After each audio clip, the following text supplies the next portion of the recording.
Okay, a little bit of an update in both the strength world and the physique world. Been cutting. Now my cut is pretty much just to make weight for this 183-pound weight class, but at the same time it's to kind of clean things up a little bit, defluff if you will.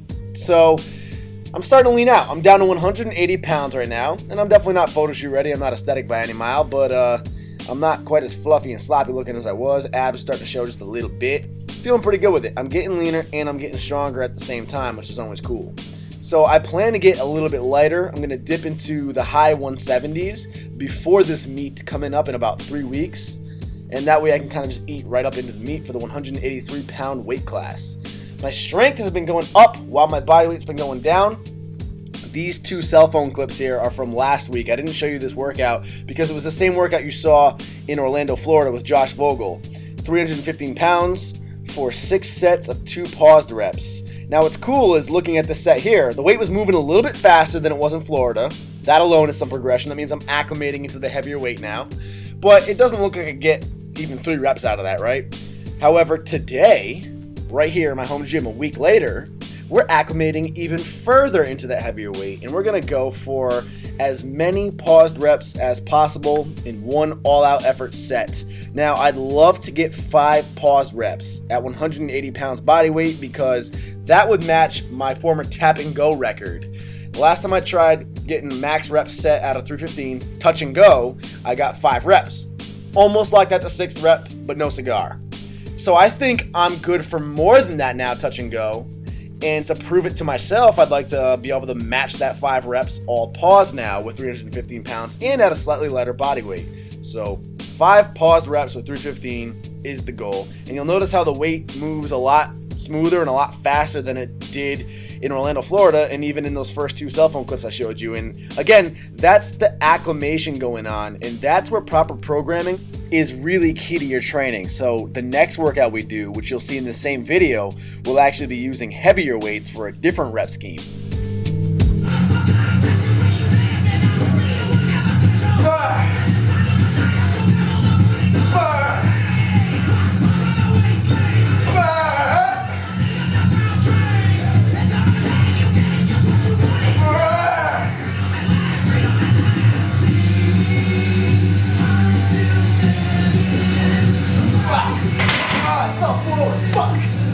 Slanger time. I had to bust out the slingshot, keeping the weight exactly where it was at.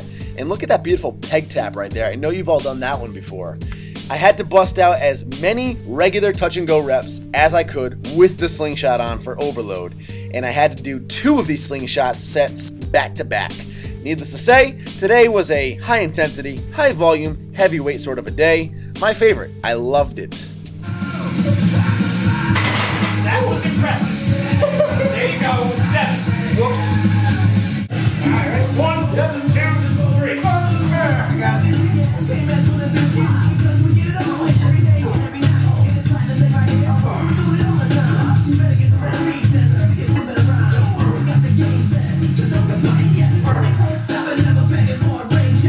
Here we go. Got it, yeah, come on.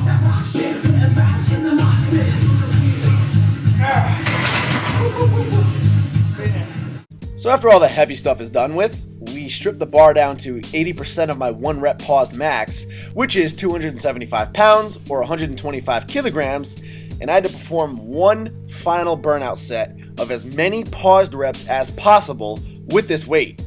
I got like 5, 6, or 7 or so, and I was pretty happy with that, all things considered. So this is the first out of 2 bench workouts I have this week. Woo. Nice. I want that. 6. Cool.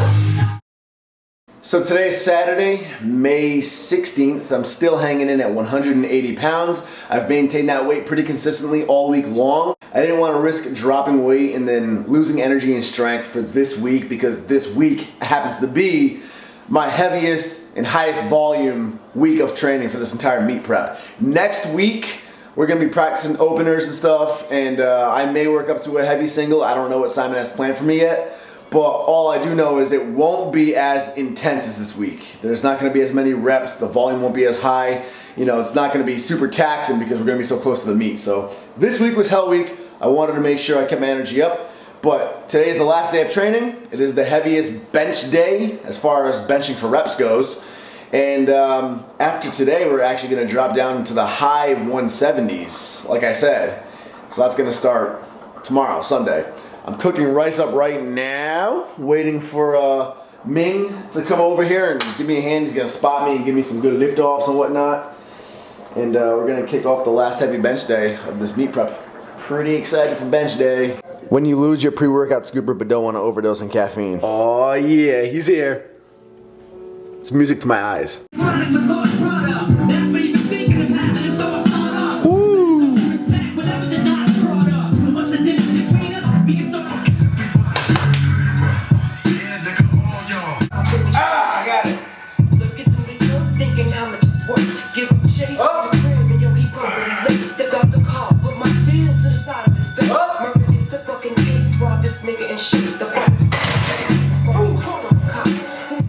So this workout went even better than the last workout. 325 pounds for 6 sets of 2 paused reps. The pauses were longer, the reps were faster, the whole workout just went even smoother. And again, that's the beauty of acclimating in a heavier weight. The first workout or two with a heavier weight may go a little rough, but then you get used to that weight, you acclimate to that heavier weight, and eventually that weight's gonna be moving like butter. So 325 pounds, the first rep of every set was moving quite fast, for me anyway. That's faster than I've ever moved 325 pounds for. But if you notice, right between my first and my second rep, I readjust my shoulders. And what I realized I'm doing wrong is every time I lock my first rep out, I'm pushing my shoulders forward. Not enough to unretract them, but definitely enough to where I have to sit there and retract them before I can begin my second rep. And this is not good for a number of reasons. 1, it's wasting energy. 2, it's not keeping me tight, which is going to leak power. And 3, it's just not safe in general to be moving my shoulders around like that. So upon noticing it and identifying it, I actually began practicing not doing it in this very workout, just driving with my triceps. Eventually I'll get it down. And once I can get my reps down like that, it's only going to help out my singles. The good news is this form flaw doesn't really affect my first reps. So it's not going to really be an issue for my powerlifting meet. But just in general, if I can better my rep game, because my rep game sucks, my single game's decent. If I can better my rep game, it's only going to help my single game. So very, very successful workout today. So no slingshot today. Today is a dynamic day, and a lot of people ask me why we go heavy on dynamic days, because traditionally dynamic days are speed work, technique work, lighter weight usually. Well, this training program I'm on is a conjugate linear hybrid. Linear means it basically tapers up into heavier weight, lower reps as the week goes on. Now the reps stay about the same in all my dynamic days. They're always set to 2 to 3, but the weight does go up every single week, and that's the linear aspect of it. So we're tapering on up, peaking our strength, and that's how our dynamic days are done. That's why I go heavier in my dynamic days week to week. Anyway, I moved on to floor pressing, 3 AMRAP sets with 75% of my floor press max, so 275 pounds. An AMRAP set is a set of as many reps as possible. And that last rep I barely made right there, but I was determined to hit 5 reps in all 3 of these sets. So this last set here, I took a smelling salt, and look how much faster the weight's flying on up. Granted, my pause was a little bit quicker on this last set here because I knew I was exhausted, but yeah, that smelling salt woke my ass up. And like I said, guys, it was just a very successful workout. Nothing feels better than a successful workout. So the heavy bench training's all done, and now I'm scooting on over to Ocean State, my actual gym, to finish off the workout. I have all the accessory stuff like cable push downs, rows, which I actually like using the cable row for, and just some arms and accessory stuff like that. I used to be able to do all that in my basement. I would just substitute cable tricep push downs for like skull crushers and all that good stuff. But my easy bar broke. So now it's just way easier and more convenient to get it done at Ocean State. Fortunately, I live literally 180 seconds away from Ocean State. I timed it, it's 3 minutes exactly. So the time it takes for me to get from my house to Ocean State is like no longer than just a long rest period between sets, which is pretty convenient. But man, feels great. The reason I do my benching at home during these heavy training days is because I love my bar that I use, and I love the bench. Honestly, the bench is a little bit higher up. Normally that's counterintuitive because, you know, usually the lower the bench, the more leg drive you can get.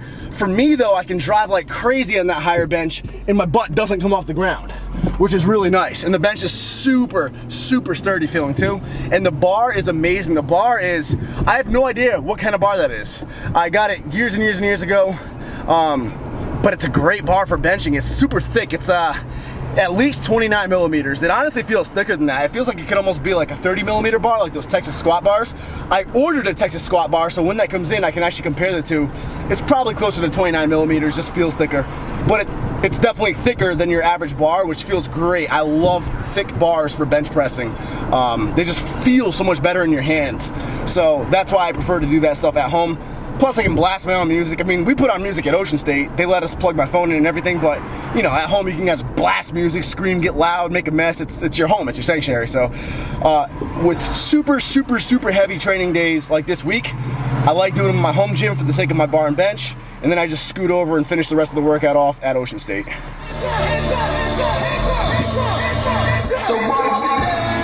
So here we are out back in the tire graveyard, the back of Ocean State Health and Fitness.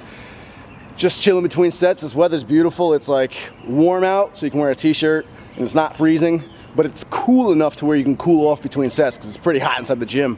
But the beauty of it is the gym is dead today. I mean, there's never anybody in this gym as it is, but it's empty. Ooh, so let's step inside the sanctuary.